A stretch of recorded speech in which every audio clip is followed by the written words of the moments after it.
So after any kind of a cervical surgery, whether it's from the front or the back, there's certain things that we look for.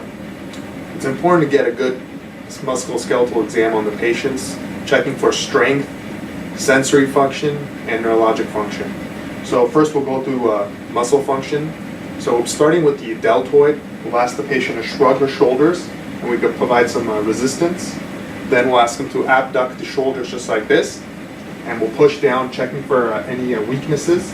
Then we'll ask them to make a bicep on both sides, and we'll resist it. Same with the other side. Then we'll ask them to push away, and that'll be testing the triceps function there. Same thing here.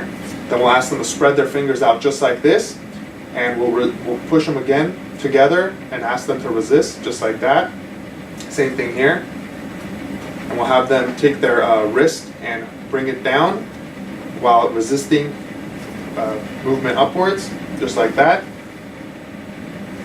So then we'll ask them to make a fist and test the grip strength, just like this. Then we can ask them to relax their hands like that. Next, we'll check for sensation, starting with up here, going down, checking all the dermatomes all the way to the distal fingertips. Any kind of neurologic change from baseline we need to be reported and reported to the surgeons. Next, we'll inspect the wounds. From the anterior cervical incision, it's very important to look for any hematomas, any swelling. It can be life-threatening, as it can block the trachea and be a serious complication, and therefore that's something that needs to be reported right away to the surgeon. Sometimes when we do cervical surgery from the back, there's quite a bit of blood loss, and therefore we'll leave a drain. It's important to inspect the drain output and record and monitor that closely. Any kind of motor weakness or deficit, it's important to document that and let the surgeons know, as it could be a sign of some kind of a neurologic deterioration, as well as potentially a stroke. As when we do anterior cervical surgery, a lot of times we're moving over some of the vessels like the carotid, and if there's any plaques or whatnot, it can potentially lead to a stroke. So it's important to look for any kind of change in the neurologic function. As far as any kind of a lumbar procedure that we perform, anything coming from the front usually requires an access surgeon, like a general surgeon, and the bowel contents are usually pushed over to one side, allowing us access to the lumbar spine. In cases like that, a lot of times the patients will be slow to regain bowel function, and therefore it's very important to start bowel prep early on in those patients, as sometimes we tend to start it later on, and therefore they end up in the hospital longer because of constipation, and abdominal bloating and pain. Some of these patients will also complain of abdominal pain from the musculature that's cut and moved over, so that's all normal. They may have some spasm as well.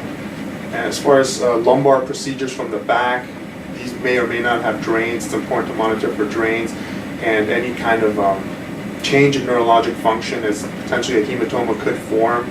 So a good musculoskeletal exam of the lower extremities is imperative. Checking from the hip flexors down, so asking the patient to flex the hip up. Again, some of these older patients are really weak and frail. It's unable to just show you how strong they are. You have to know their baseline before you can really assess them. So they may have been weak before the surgery. So starting with the hip flexors, asking the patient to flex the hip up, and then push downwards against my hand, just like that. Same thing on this side, downward here. Then you can go down to the knees and have them keep their legs straight while you push down, just like this, and then backwards. There you go. Same thing here.